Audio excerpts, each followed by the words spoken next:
Olá, eu sou o Charlie Austin e eu sou tu, e você está aqui no Amorland Sage, onde nós falamos sobre todas as coisas a respeito da espiritualidade pertinente à transição planetária, mas particularmente da ascensão espiritual do indivíduo. Você vai encontrar informações dessa natureza, então, aqui na playlist Diário de Bordo da Ascensão. Convido você a checar os vídeos que já estão lá e também nas nossas lives semanais, sempre aos domingos, às 7 horas, com prelúdio musical, geralmente começando lá por volta das 6. É um prazer que você tenha caído aqui e eu peço para você fazer a inscrição do canal para ajudar essa informação a chegar a outras pessoas. E hoje, para quem já é parte do canal, a quem eu também dou boas-vindas, é hora de eu contar uma história. Porque o que seria de um mestre se ele às vezes não tirar um tempo para se sentar e contar uma história? A história não precisa ser grande. A história não precisa ter grandes arcos ou reviravoltas. A história não precisa ser fantástica. A história não precisa ser muito dificultosa, e com isso eu quero dizer, ela não precisa ser complexa. Mas toda boa história, verdade ou não, precisa ter coração. Toda boa história precisa ser contada no momento em que ela vai vir para fora com coração. Toda boa história precisa ser apaixonante. Toda boa história precisa ser respeitada. Precisa ser contada de uma maneira que todo o seu desenvolvimento é respeitado. Nada é adicionado, nada fica de fora. Mas no momento em que ela é contada, ainda assim, ela se desenvolve, ela cresce. A própria história descobre-se no seu contar. E quão importante é contarmos histórias.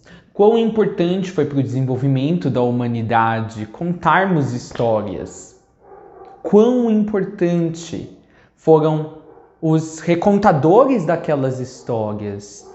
Aqueles que sentavam ao redor de fogueiras e ouviam os sábios da sua sociedade, os mais velhos, os caciques e pajens, os magos e feiticeiros, os líderes religiosos e aqueles encarregados de guardar a história do seu povo. E maravilhavam-se não só com a história como um todo, mas guardavam cada palavra expressa. E tempos depois, anos depois, expressavam essas histórias nos mínimos detalhes, como se elas estivessem sendo contadas pela primeira vez. Quão importante foram os escribas, aqueles que puseram as histórias no papel, nos papiros, nos pergaminhos de couro. Quão importante foram os bibliotecários de bibliotecas antiguíssimas, que preservavam esses materiais, esses manuscritos, para que outros tivessem a oportunidade de entrar em contato com essas histórias fantásticas. E hoje, no mundo moderno, já não se ouve mais tanto dessas histórias. Pelo menos na sua forma original, como elas eram expressas, contadas, recontadas e mantidas vivas. Hoje talvez elas sejam mais facilmente preservadas por toda a tecnologia, por todo o acesso que nós temos a elas em forma digital, eletrônica, online, mas tem um lugar onde elas já não estão mais ficando. O principal lugar para se as guardar, que é o coração dos homens. Talvez no mundo moderno haja-se uma poluição de histórias. E me dói o coração dizer isso. Eu sempre fui um grande defensor de ter o conhecimento mais abundante o possível. Mesmo aquele conhecimento que talvez possa ser perigoso estar disponível. Porque sempre pode-se entender de que as pessoas, por não entenderem a sua profundeza, a sua complexidade, vão acabar usando-o para o mal. Mas, por outro lado, eu também acredito que ele estando disponível, as pessoas vão tomar conhecimento deste mal. E por serem informadas, por tomarem essa consciência, verão o erro do caminho de usá-los, ou de usar as informações daquele conhecimento para o mal, e ao invés, verão que é muito melhor usá-lo para o bem. E num mundo com tanta difusão de informação, tantas histórias não relevantes estão sendo contadas. E talvez as principais estão deixando de ser contadas. Não que uma história deva tomar sobressaliência, deva tomar maior importância do que outras. Mas há histórias que falam ao coração de todos os homens. Há histórias que tocam todos nós, independente da cultura, da raça, da religião, do meio social, das aspirações e dos sonhos. Há outras que nos tocam apenas por um momento e lá se vão tão rápido quanto vieram. E há outras que, por sua simplicidade, poderiam ser mais contadas, porque elas não precisam de muito, basta serem contadas uma única vez. E naquele único toque que elas terão, naquela única porta de entrada que elas terão para o coração das pessoas, já farão uma transformação total de seus ouvintes. Com um mundo tão cheio de informações, saturados de informações como nós estamos, parece que a prática de contar histórias, por incrível que pareça, caiu em desuso. Como eu digo, no seu meio original, termos pessoas reunidas ao redor de uma mesa, ao redor de uma fogueira, termos aquele que carrega o conhecimento de outrora e que passa ele via verbal, ou via de música, ou de uma mistura dos dois, ou de outras práticas.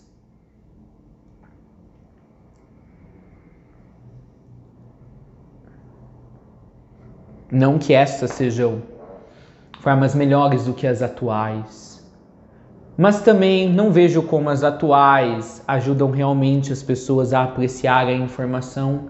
Veja, num mundo tão cheio de informação, ainda temos tantos desinformados.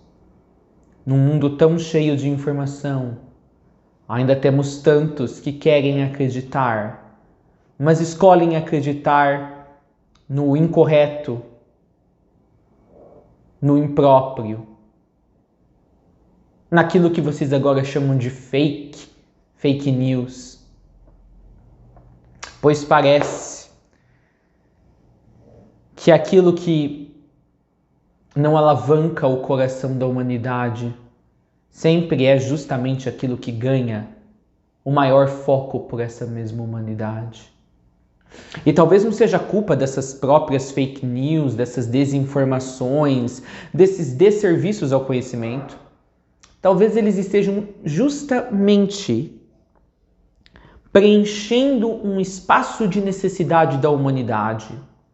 Porque aquilo que realmente o deveria preencher, sanar essa necessidade humana de ouvir história, já não existe mais. Contadores de história à moda antiga. Porque através desses contos, através dessas lendas, através de histórias de outrora, esses contadores de histórias transmitiam valores incríveis de ciência, de história, de geografia, de moral, de ética, sem o tornar maçante. Sem os tornarem maçantes, quero dizer. Talvez toda a nossa metodologia escolar tenha que ser revista, porque ainda assim tem tanto conhecimento nas escolas públicas ou privadas, mas são poucos os professores que têm a habilidade de transmitir esse conhecimento de uma maneira engajativa, de uma maneira que fascine os seus pupilos, os seus alunos. E talvez esse seja a razão também porque tantos pendem para as fake news, para as teorias da conspiração, para a desinformação. Porque eles, nos seus anos de escola, associaram verdadeira informação, verdadeiro conhecimento que era passado nesses centros de ensino com os qualitativos de desinteressante, de enfadonho. Foram informados, mas não da maneira correta. Talvez esteja faltando isso nas nossas escolas, ser mais do que apenas passar o conhecimento, mas passar o conhecimento de uma maneira fascinante, de uma maneira cativante, de uma maneira que não toque apenas o cérebro e a mente dos pequeninos e da nossa futura geração, mas o seu coração. Porque, no fundo, todo ser humano quer acreditar em alguma coisa maior, e não precisa ser Deus. Todo ser humano quer acreditar em algo maior do que ele, em algo que ecoa mais tempo do que a sua própria existência atual, algo que vai muito mais além para um passado longínquo, para um futuro distante do que a nossa atual sociedade. Todo mundo quer acreditar que, não que milagres, mas que o inesperado pode acontecer e que o inesperado não precisa ser ou tender para o lado ruim, como foi essa pandemia, algo inesperado, mas que foi para o ruim. As histórias do passado nos lembravam de que o inesperado poderia tender para um lado bom, para algo bom, que não precisava apenas ser algo contra nós, no nosso espaço dentro da cadeia alimentar ou da vida. E eu acho que é aí que, infelizmente, as fake news estão se sobressaindo ao conhecimento verdadeiro. Porque essas fake news, essas teorias conspiratórias realmente conseguiram introduzir esse elemento nelas, infelizmente. Elas conseguem apelar para o coração das pessoas. E como estão todos os seres humanos sedentos de algo maior do que eles, mas eles não sabem o que é esse algo. E o único lugar que tem encontrado esse algo, às vezes é nesses grupos conspiratórios, nesses grupos do desserviço ao conhecimento. Eles vão aceitando o que quer que venha com esses grupos sem nem mesmo parar para raciocinar.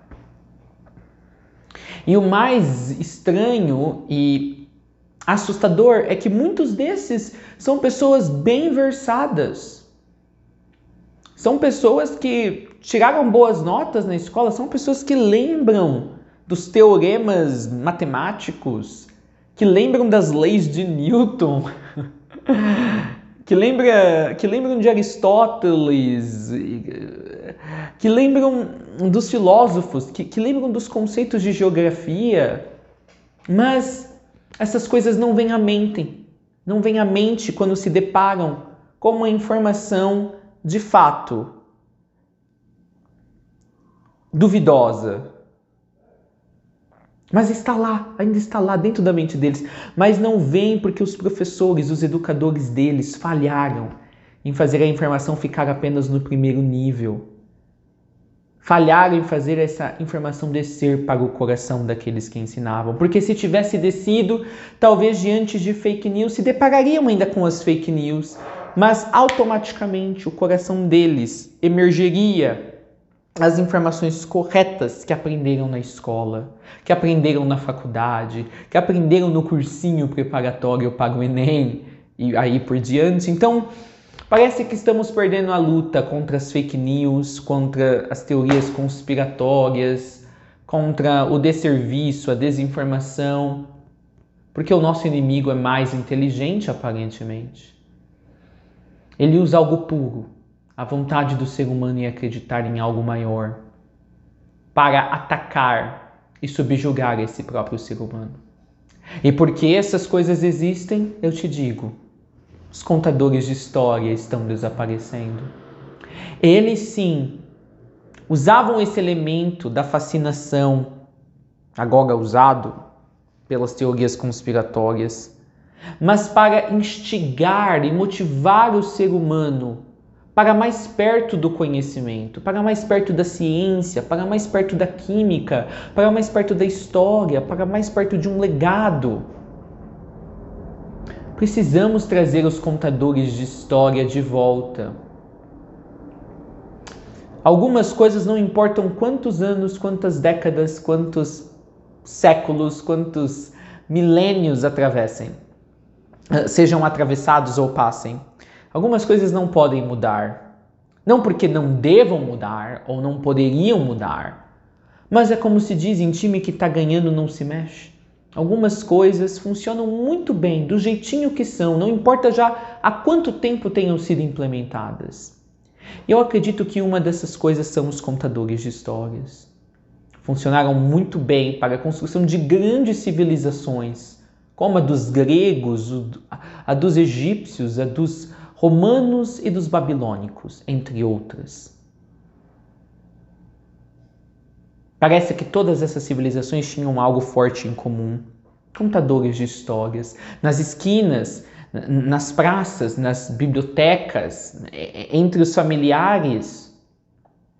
Mas olhe para a nossa sociedade atual. Onde estão os contadores de história?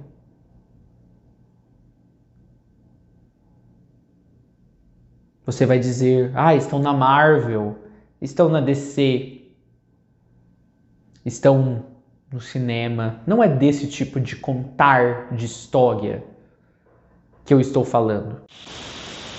Isso tudo é propaganda. Propaganda é feita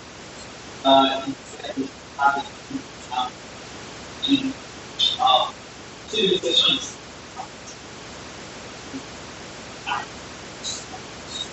Seriam feitas de conhecimentos próxima, cara a cara, intimista com aqueles que recebem o conteúdo dessa história. Alguns vão discordar de mim, vão falar que o cinema está fazendo isso muito bem, que o teatro está fazendo isso muito bem. Eu sou apaixonado por essas artes. Mas mesmo em épocas outroras em que essas artes existiam, o teatro existe há milênios, as artes, mesmo que o cinema seja recente, já existiam imageticamente há muito tempo e que eram os antepassados do cinema. E mesmo nessas outras épocas em que elas já existiam, elas nunca substituíram os contadores de história. E eu não estou falando contador de história aqui da maneira pejorativa, quando alguém te olha e fala assim sobre outra pessoa, aquele lá é um contador de história, um lorota. Não, eu estou falando de reais contadores de história. Havia uma época na Idade Média em que eles viajavam cidades para contar histórias. Eles eram esperados nos vilarejos, nas cidadelas, nas mesquitas e nos monastérios. Eles traziam memórias e belezas de outras terras e de outros reinos. Eu não estou aqui advogando para nós voltarmos alguns séculos no passado e nos tornarmos arcaicos. Eu estou apenas dizendo que no mundo moderno ainda há um lugar para os contadores de histórias. Basta você olhar. Ainda há um lugar. Isso é uma coisa que nunca deveria ter desaparecido. E desapareceu tão grandemente que os buracos, as fissuras, os largos abismos foram vistos e rapidamente preenchidos por algo de categoria muito pior. Quer dizer, pior apenas e inferior. Pseudo-contadores de histórias que não querem o bem do povo, querem apenas desinformar, querem apenas causar o caos. E a estes eu chamaria de os magos da escuridão, aqueles que desinformam, pois desinformação é sua real mágica. E quão poderosa é essa mágica?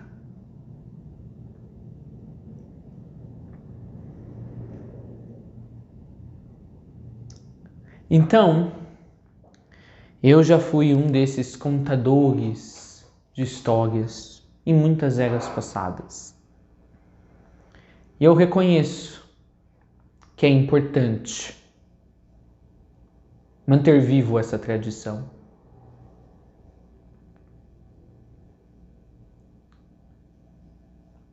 Eu a faço por sentar aqui num vídeo em que deveria estar ensinando.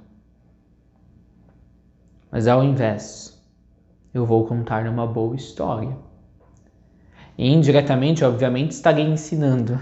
Mas hoje esse não é o meu alvo. Meu alvo hoje nesse vídeo é apenas contar uma história. E que os princípios contidos nessa história sejam dissecados por vocês, sejam analisados por vocês, sejam destrinchados por vocês, sejam martelados em suas cabeças até vocês entenderem qual é o propósito dessa história. Qual é a moral dessa história, como alguns diriam.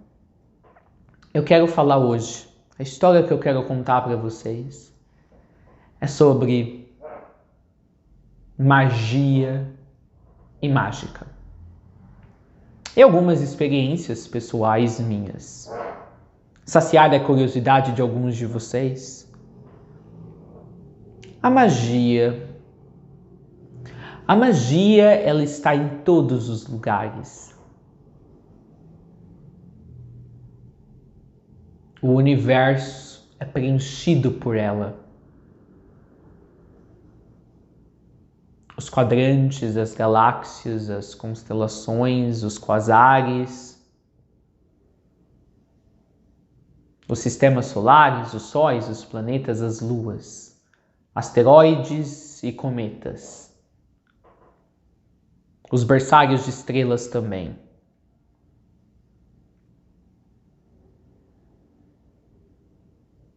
Tudo é magia. Então, o que seria a mágica? A mágica é quando a magia pode ser enxergada no mundo físico. E a magia pode ser enxergada a parte de sua manifestação latente. Pois, como eu disse, tudo é magia. Mas em sua forma latente. Então ela não está vibrando aos olhos nu.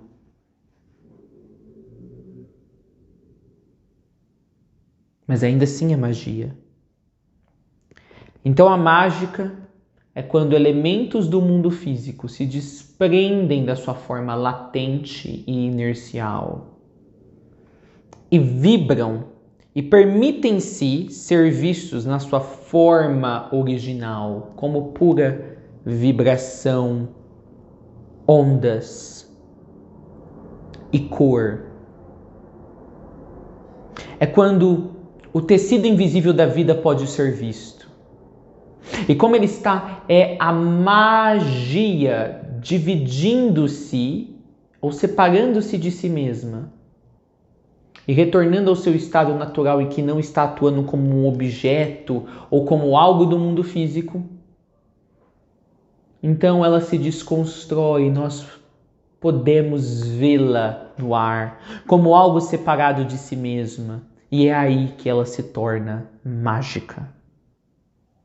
A mágica nada mais é do que a desconstrução da magia, a tal ponto que nós conseguimos identificar o identificável, a magia. Magia é mágica não manipulável. Mágica é magia manipulável.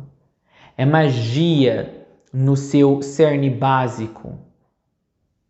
É magia que passa a estar nas mãos de alguém para ser usada.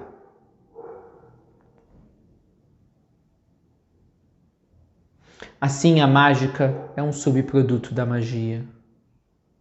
A mágica é um extrato da magia. É quando a magia momentaneamente deixa de se comportar como éter. Ela perde o seu caráter etérico.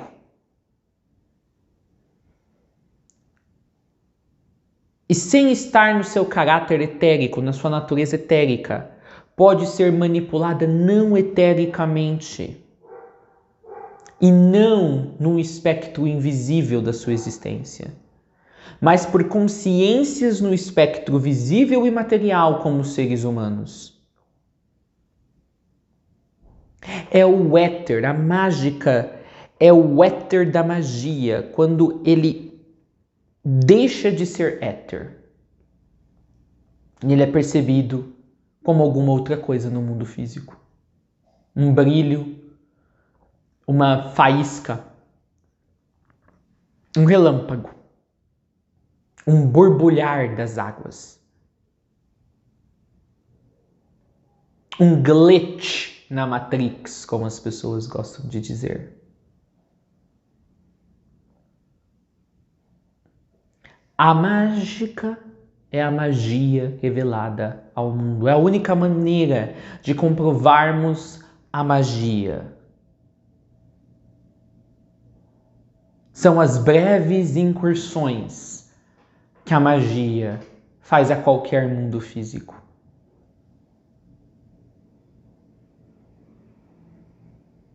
E o éter, no seu estado não etérico,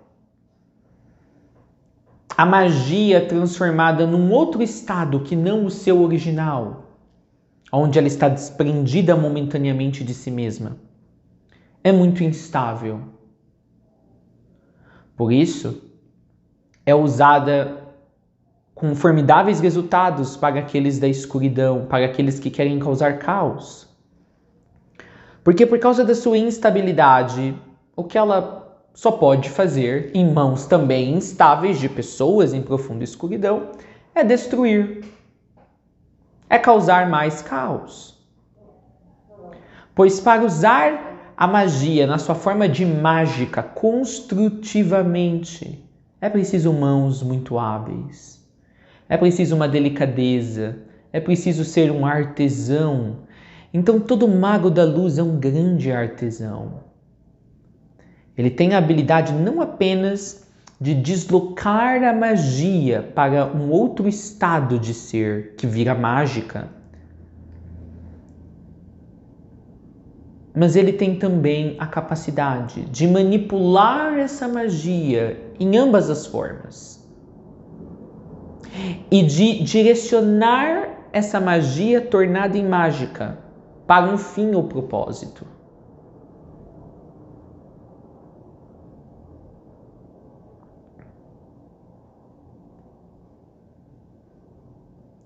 Ou seja, nunca foi provado a existência da magia. Não para o grande público ou para as grandes massas, porque não há como se provar. Não há como prová-la, ela está ao redor.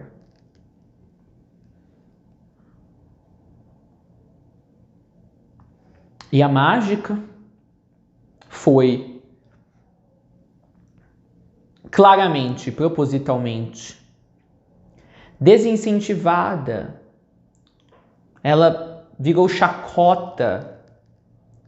Ela foi limitada. Ela foi rebaixada ao estado de truques. ilusionismo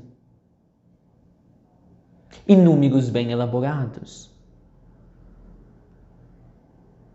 Mas existe real mágica. Existe, sim, a magia manifestada no mundo. E essa manifestação chamamos de mágica.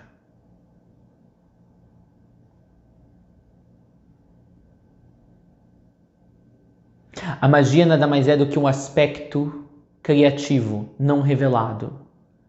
E a mágica é o aspecto revelado da magia. É quando a magia dá o seu conhecer ao mundo. Não como ilusionismo, não como mentira, não como truques, não como números elaborados, mas como uma coisa incrivelmente mais bela, servindo ao todo.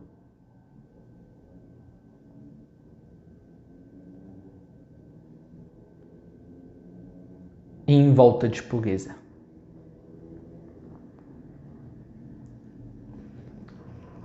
Em milênios outrora, em milênios passados, e indo ainda mais além, nas dunas do tempo, em universos passados, um dia eu cheguei à consciência do Criador e disse: qual mundo tem uma real dificuldade em enxergar a magia? E o Criador me disse: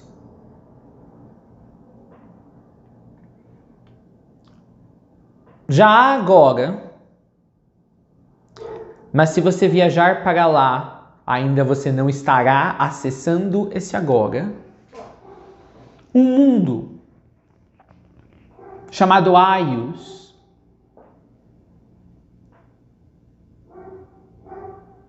que nesse agora da qual eu falo,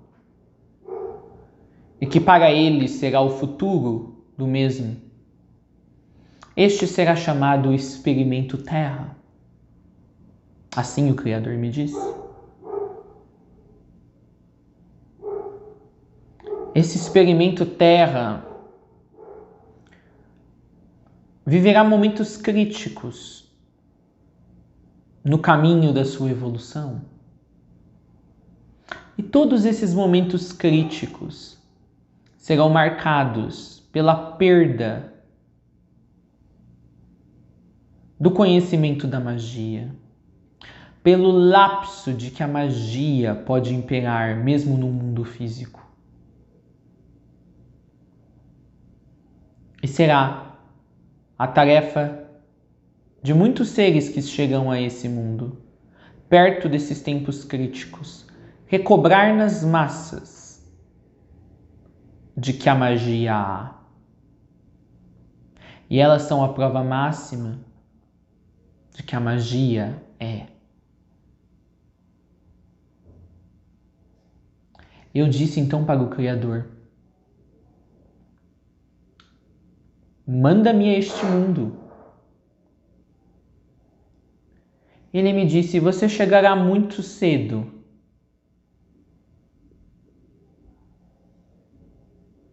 Você está disposto a esperar alguns milênios? Eu disse: eu sei que no físico e no universo físico criador existe tempo, mas eu estou fora do tempo. O tempo, de certa maneira, nós bem sabemos que nem existe, não me afetará. Para eles terá passado muitos milênios, mas para mim terá sido como mais rápido.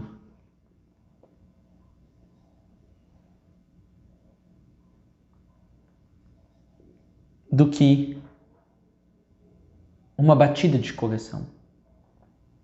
E ele me disse: não, filho, quando adentrares os esquemas do tempo naquele universo físico em específico, e naquele quadrante daquele universo físico onde está esse mundo Aios, perceberá que você estará imerso completamente e sujeito completamente à experiência do tempo naquele mundo. Por isso eu te pergunto, está disposto a esperar milênios com a perspectiva da passagem de milênios, igualzinha a que os seres naquele mundo têm e terão?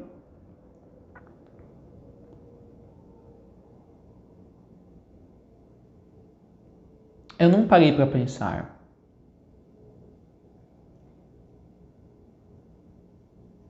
Eu só disse: envia-me.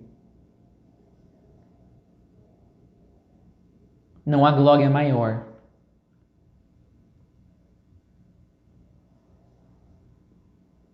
do que servir a magia universal e do que reacender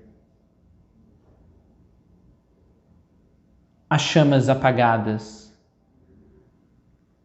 das velas um dia incandescentes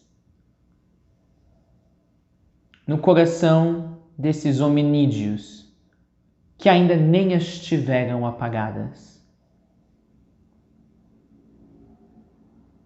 E eu vim. E no meio do caminho, fui informado de que um grupo de seres exploradores de mundos já havia calcado pés aqui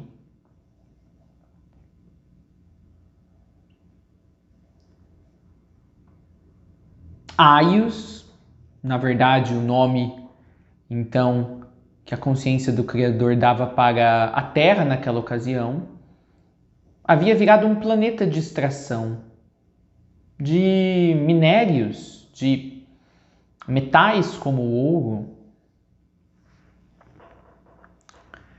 E esses minerando o planeta eram os Anunnaki,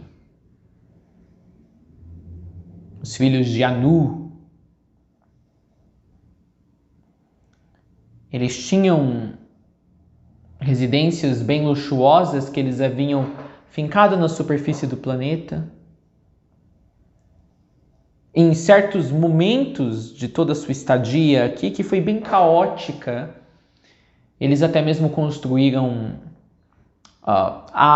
aeroportos de pouso para suas espaçonaves, para os seus dirigíveis, como eu gosto de dizer. A Arábia Saudita inteira, principalmente pegando ali na frente do Monte Sinai, por quilômetros era uma grande pista de decolagem e de pouso de dirigíveis. O Egito, no Cairo, era outro. Na Mesopotâmia, em Ur, na Caldeia, havia outro. E os Anunnakis brigavam muito entre si.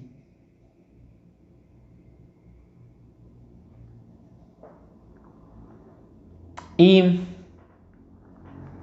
ao tomar conhecimento dessa informação, eu decidi me inserir à história. Os Anunnakis estavam fazendo várias experiências com formas anteriores do Homo sapiens, que eram usados como escravos para minerar as minas.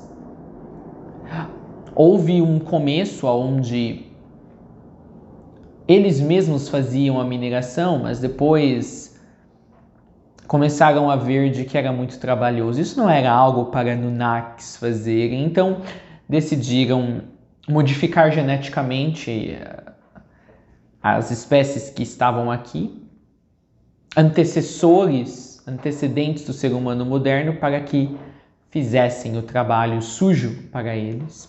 E isso vocês podem ler nos livros dos antigos astronautas, publicado no século passado por um renomado escritor e pesquisador. Não me cabe aqui dar muitos detalhes a mais, até por uma questão de tempo, mas os Anunnakis, eles tinham um exército, seres de crânio bem alongado, muito parecido, se você for ter uma ideia, com, sabe, as cabeças dos Simpsons? Era alongado daquele jeito, lógico que não era azul. Então, o exército dos Anunnakis tinham esses seres bem esguios, altos, com essas cabeças bem alongadas, que por sinal pareciam de cristal. Essas cabeças de cristais achadas em vários lugares da Terra, em que por sinal os cientistas hoje já sabem que não haveria nenhuma ferramenta arcaica de épocas passadas, nem ferramentas atuais moderníssimas, suficientemente afiadas para cortar esse cristal e modelá-lo como eles acharam esses crânios de cristal. Esses crânios de cristal, na verdade, são sobreviventes. São esqueletos, parte dos esqueletos sobreviventes dessa força armada dos Anunnakis.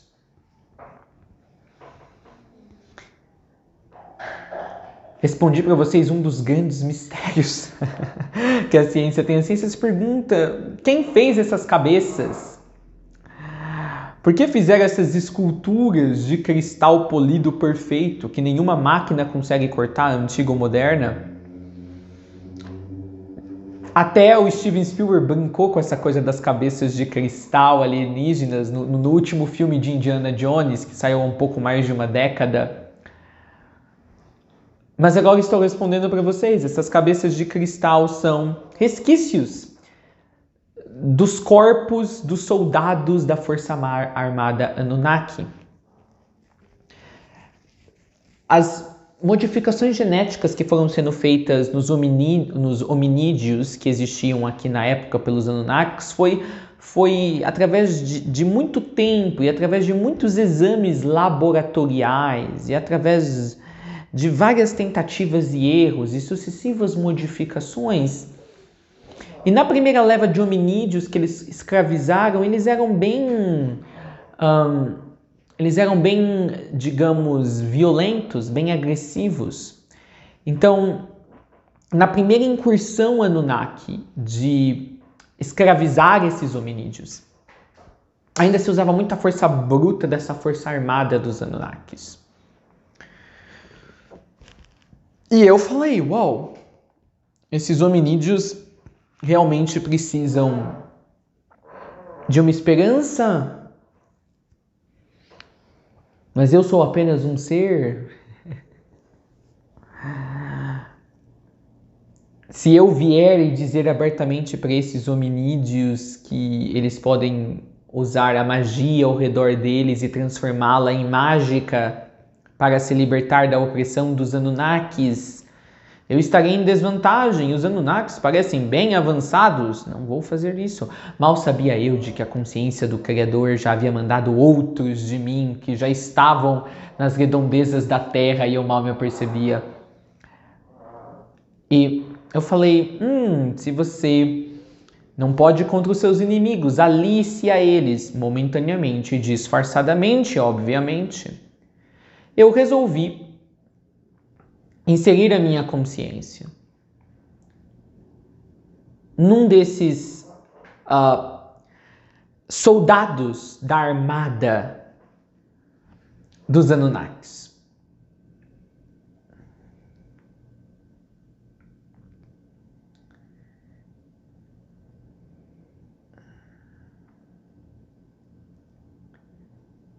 E não só isso, mas eu tive que usar uma tecnologia bem avançada para fazer essa transferência para esse soldado na armada, na força armada dos Anunnakis. Seria tipo um pouco da tecnologia que atualmente é usada pela hierarquia espiritual da Terra para enviar a parcela do espírito que vai encarnar num corpo humano. E mal sabia eu, por uma virada do destino universal, de que Enki, um dos filhos principais da monarquia Anunnaki, havia tido a mesma ideia. Ele havia decidido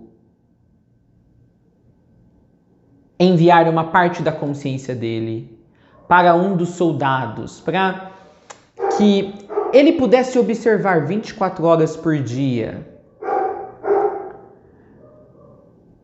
Primeiro, qual era a experiência de ser um soldado Anunnaki, mas também para estar mais perto dos hominídeos. Ele era fascinado pelos hominídeos aqui da Terra. No estado em que eles estavam, de baixa consciência, de quase nenhum desenvolvimento craniano ou intelectual. Enki foi sempre um grande estudioso. Obviamente, ele não podia pedir permissão para os outros Anunnakis para passar grande tempo em terra, na superfície, estudando os hominídeos, porque os Anunnakis não deixariam. O que eles teriam para aprender com brutamontes, com uma espécie pouco evoluída, os Anunnakis pensariam. Então, Enki resolveu fazer isso na surdina, na própria espaçonave dele. Eu vou enviar um print de uma parcela da minha consciência para um dos soldados que vão ter várias regalias em relação aos escravizados, pois o soldado está escravizando os outros, está trabalhando a nosso favor, e assim poderei aprender em campo sem de fato estar em campo. E por uma virada do destino, na hora que a espaçonave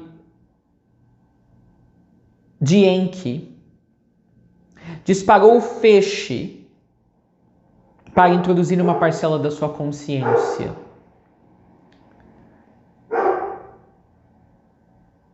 no crânio daquele soldado da Força Armada. Eu, da minha espaçonave, disparei o feixe para me introduzir no mesmo soldado. E os dois feixes se encontraram no meio do caminho. E ao se chocarem, o meu feixe subiu por dentro do feixe de Enki. E o feixe de Enki, com a consciência dele, subiu pelo meu feixe, para dentro da minha consciência. Os feixes, eles se rebateram, mas um foi para a direção do primeiro e o segundo foi para a direção do segundo, não chegando até o soldado, os dois feixes originais. Mas um terceiro feixe foi produzido com uma mescla da minha consciência com a de Enki. E foi este feixe que chegou à cabeça do soldado. E daí?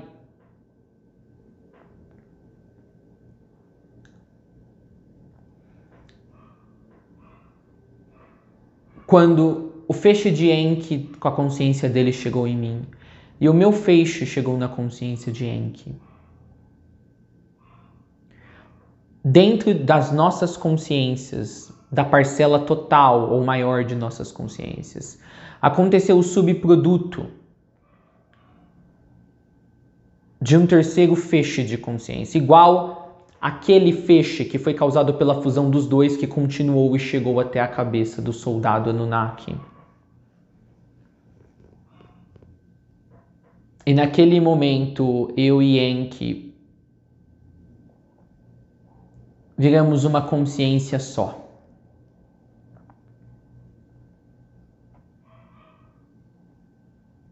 Na verdade, no momento, nem nos apercebemos de que a minha consciência havia adentrado a dele e a dele havia adentrado a minha. É como se simplesmente, depois do acontecido, Enki já não fosse mais só Enki, E eu já não era apenas mais só eu.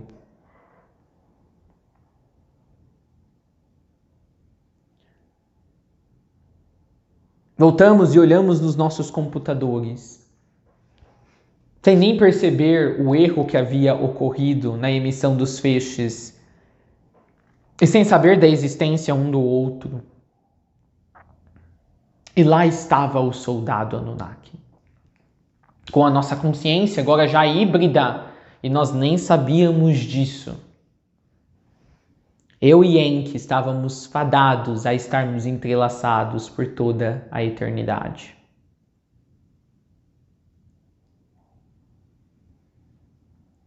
Esse soldado agora,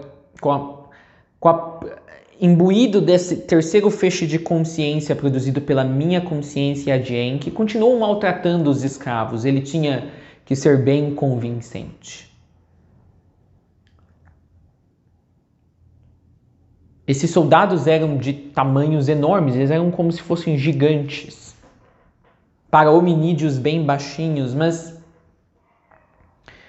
Enki às vezes punha programações no soldado para, na surdina, ou no escuro, ou às escondidas, ajudar alguns hominídeos a fugirem. E eu mesmo fazia a mesma coisa, eu colocava programações para alguns hominídeos fugirem, ou para aliviar a carga deles.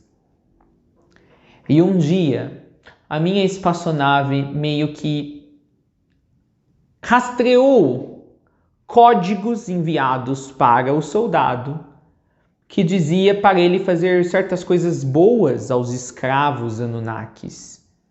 E eu sabia que aqueles eu não havia enviado.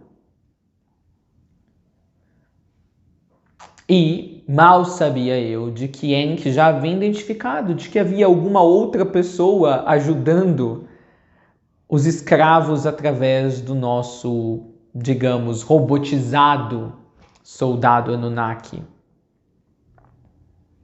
Logo ambos percebemos que nós não estávamos sozinhos. Mal sabíamos nós de que nós já havíamos virado uma única consciência. Eu já havia tido alguns vislumbres, eu começava a ter visões dos palácios Anunnakis. E eu me perguntava, por que eu estou tendo essas visões do interior da residência dos Anunnakis, do mundo deles?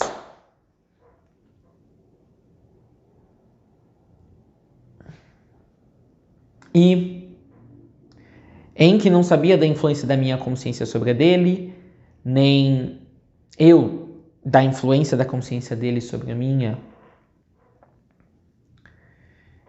Ele agia cada vez mais estranho entre os Anunnakis. Cada vez mais ele discordava da maneira como os Anunnakis tratavam os escravos e de se realmente havia a necessidade de tratá-los como escravos.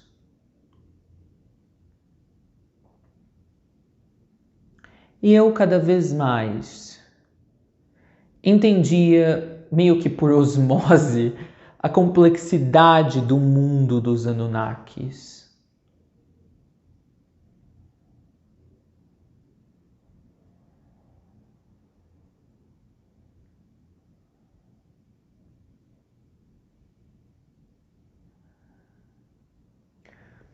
Se vocês conhecem a história dos Anunnakis, vocês sabem como realmente tudo termina. Enki acabaria entrando em guerra com Enlil por causa dessa divergência. Os escravos que eram ajudados por esse soldado híbrido, com a consciência híbrida de mim e de Enki, eles viam que havia uma chance de insurreição. E várias insurreições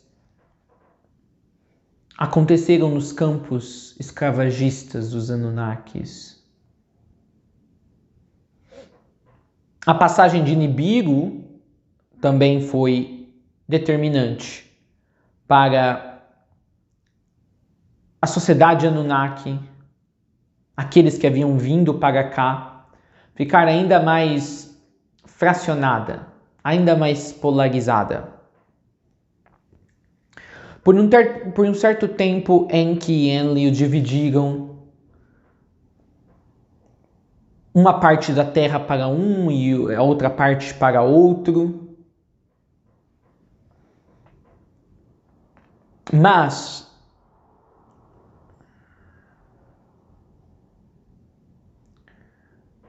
Enlil planejou matar Enki. E Enki precisava desaparecer do mapa.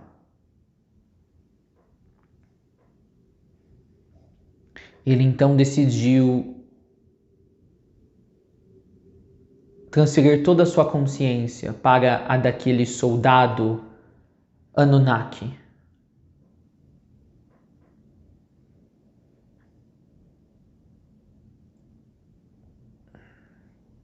E novamente, por uma virada do destino,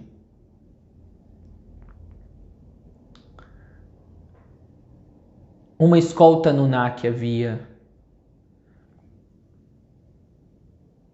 identificado a minha nave na escuridão do éter. Eles sabiam que havia mais alguém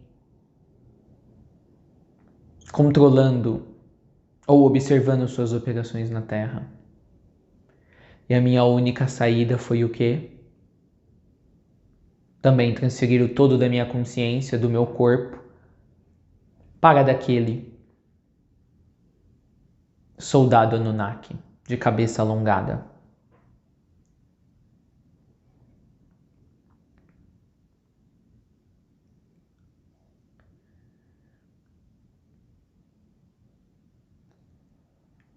E Enki foi o primeiro a transferir a sua consciência para aquele soldado por completo. E ele pôs um sistema de autodestruição na tecnologia na nave dele que fazia esse tipo de transferência, para eles não identificarem para onde ele havia sido transferido. Eu fiz o mesmo na minha, e logo depois cheguei no mesmo corpo, e para minha surpresa, quando o corpo desse escravo Anunnaki recebeu o segundo feixe de transmissão de luz de uma consciência completa, ele foi atingido como que por um relâmpago e trovão ao mesmo tempo. E toda a minha consciência se assentou e se misturou a de Enki, que já estava lá, mais a consciência híbrida original, que era uma mescla da minha e da dele. Com surpresa, foi nós nos reconhecermos dentro de um mesmo corpo.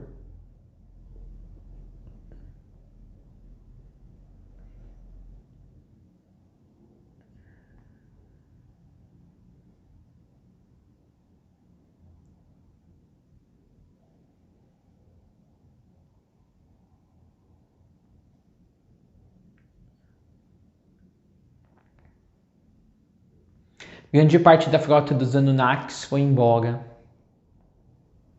Anu e Enlil nunca souberam o que havia acontecido com Enki. Eles desconfiavam. Os soldados Anunnakis continuaram a impor toda a restrição e a rotina sobre os escravos por mais um tempo, esperando que os seus overlords, os seus senhores voltassem, mas nunca voltaram. Alguns decidiram devorar os hominídeos. Outros, como esse soldado Anunnaki, que agora era eu e Enki como um, simplesmente fugiram e foram viver nas cavernas.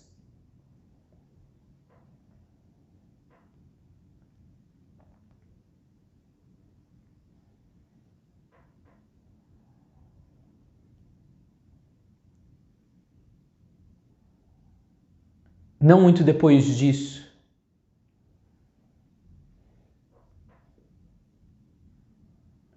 já nessa época dos Anunnaki, havia um primeiro pequeno ensaio de uma espiritualidade zelando por esse planeta. Quer dizer, seres espirituais que estavam nos arredores desse planeta, esperando a permissão do Criador para tornar esse planeta oficialmente uma escola de evolução. Após o término da Era dos Anunnakis, e melhor devo dizer, durante a Era dos Anunnakis, eles observaram tudo isso. Eles viram essa coincidência super estranha em 3 ocasiões diferentes, tanto eu como Enki, enviarmos parte das nossas consciências, até enviarmos nossas consciências completas para o mesmo soldado. Eles viram como nós queríamos ajudar os hominídeos e como nós fugimos, já quando habitando o mesmo corpo. E um dia, um deles veio nos visitar na nossa caverna.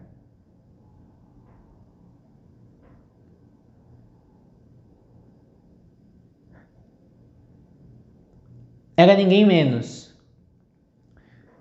do que aquele que ficaria sendo conhecido como o primeiro Cristo da história desse planeta ou desta humanidade.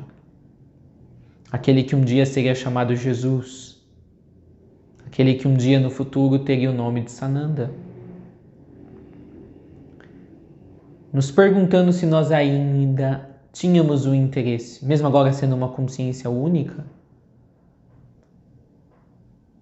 de ajudar o ensaio para uma nova raça hominídica no planeta. E de que essa eles já haviam visto no futuro escrito no éter. De que esta sobreviveria. Ela sofreria catástrofes, algumas extinções, mas ela nunca desapareceria completamente do planeta. E se nós queremos ajudar ela, esta que se tornaria a atual humanidade,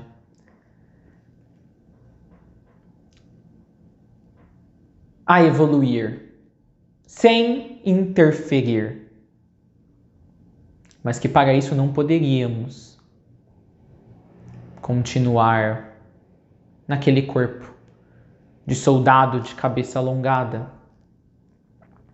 E teríamos que retornar ao plano invisível ou espiritual.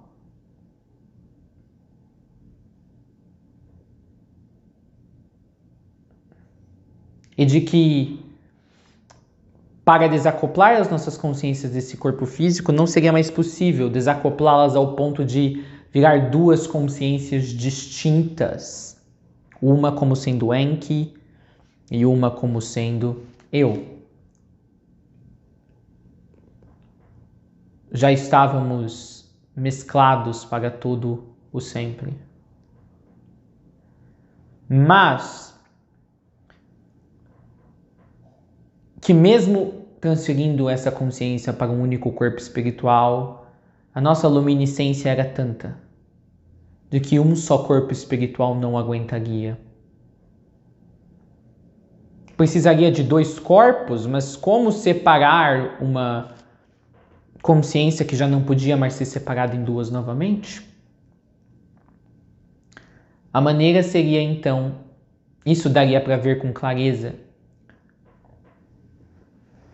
dividir essa consciência híbrida, eu e Enki, por polaridade. Para um corpo espiritual iria a polaridade masculina, como vocês gostam de chamar, ou negativa.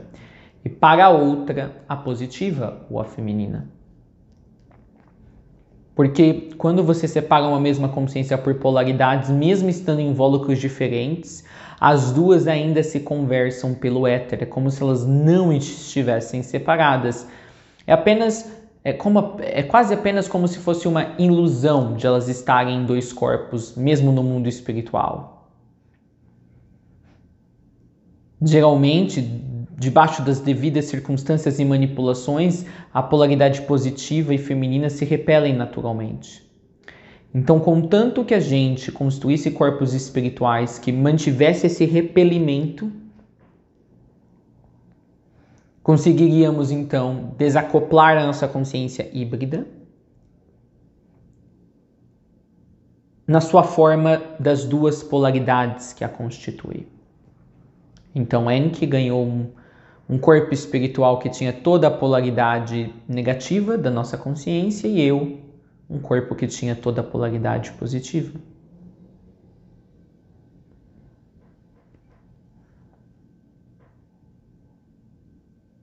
E ele passou a atuar como homem em muitas vidas e eu como mulher.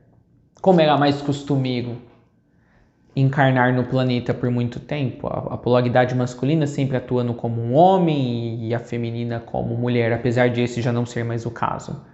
Hoje em dia já não haver mais essa prescrição pela espiritualidade.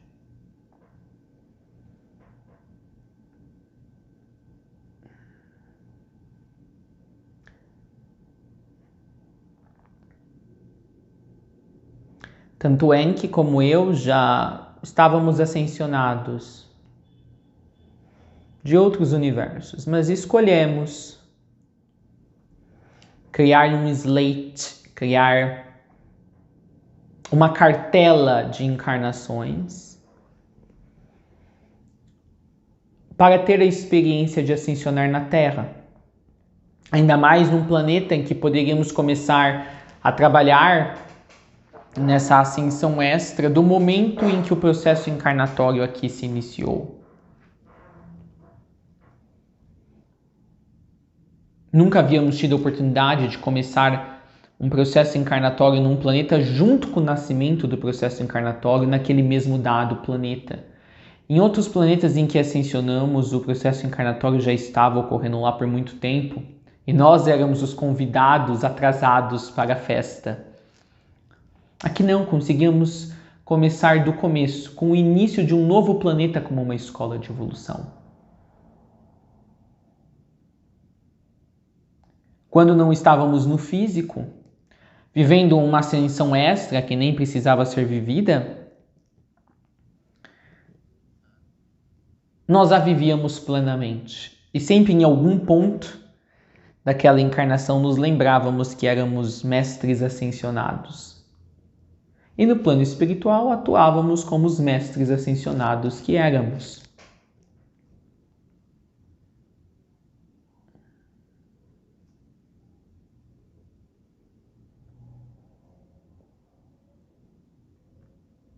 Não muito depois da instalação do processo encarnatório no planeta Terra, o próprio processo já começou a entrar em colapso, houve a queda da graça. Aqueles que encarnavam não voltavam para o plano espiritual, aí houve uma organização da reencarnação, coisas que eu já falei em outras lives. Mas lembra que eu disse no começo dessa conversa que eu achava que eu era o único tendo sido enviado pelo Criador para este planeta, naquela ocasião, na era dos Anunnakis. Mas outros haviam sido enviados. E haviam tido ideias similares, estavam com as suas espaçonaves ao redor da órbita espacial da Terra, e tiveram ideias similares de se mesclar, ou às vezes as consciências de alguns hominídeos ou de outros soldados.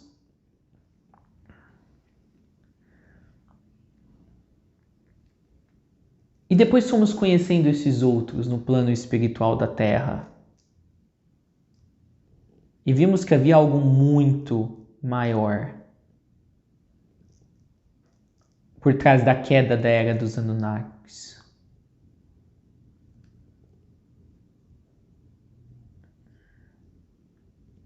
Muitos dos Anunnakis que tomaram o lado Enki haviam tido suas consciências mescladas com esses outros exploradores que, como eu, o Criador havia enviado para cá.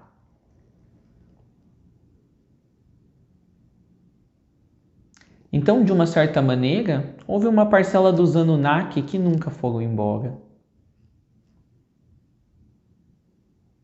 Eles nunca foram embora, pois eles se mesclaram.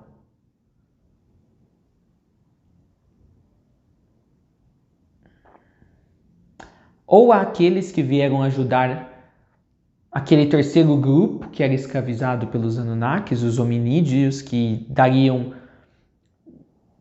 um dia, seriam o passado ou os antepassados dos homens sapiens modernos, ou porque eles se mesclaram com os próprios hominídeos. Então,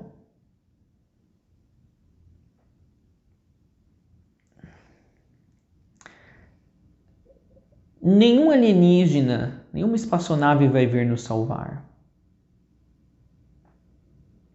Porque isso já aconteceu no passado.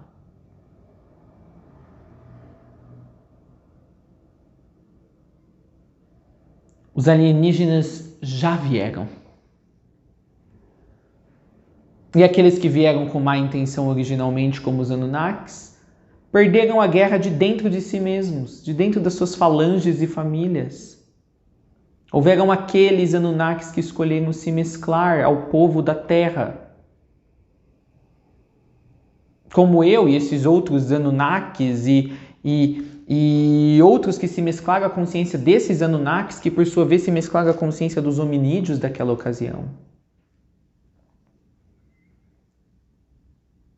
Os alienígenas já vieram e salvaram a humanidade, antes mesmo dela cair. Os alienígenas já vivem entre nós. Todo aquele que reconhece a magia, todo aquele que acredita no amor, é, pois, um alienígena nesse mundo. É, pois, um alienado para o mundo da forma e acordado para o mundo da essência.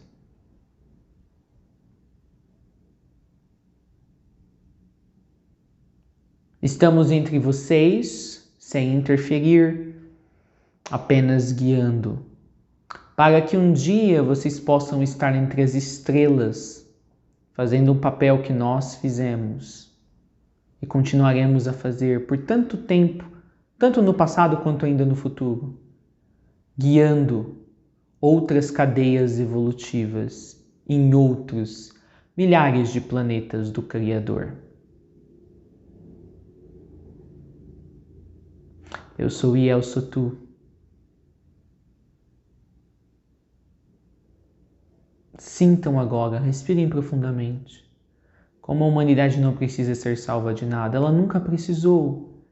Mas se pudéssemos falar de uma salvação, esta já aconteceu no passado. Precisamos apenas relembrar desse fato, e foi a isto que esta história foi doada a vocês nesse momento. Sinta a mágica pululando pelo universo.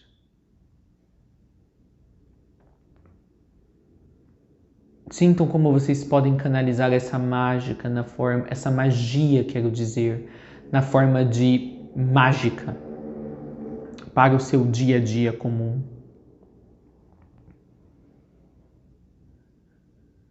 Todos nós podemos ser magos da luz.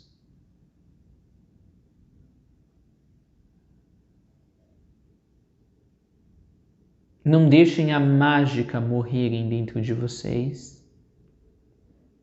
E assim vocês nunca deixarão de se aperceber da magia que impera sobre todos e ao redor de todos nós.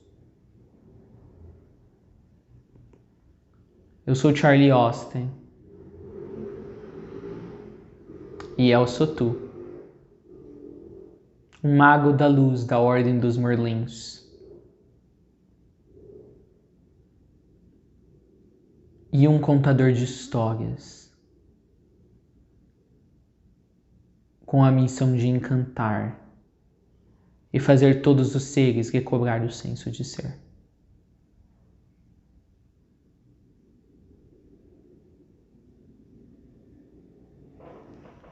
Namastê.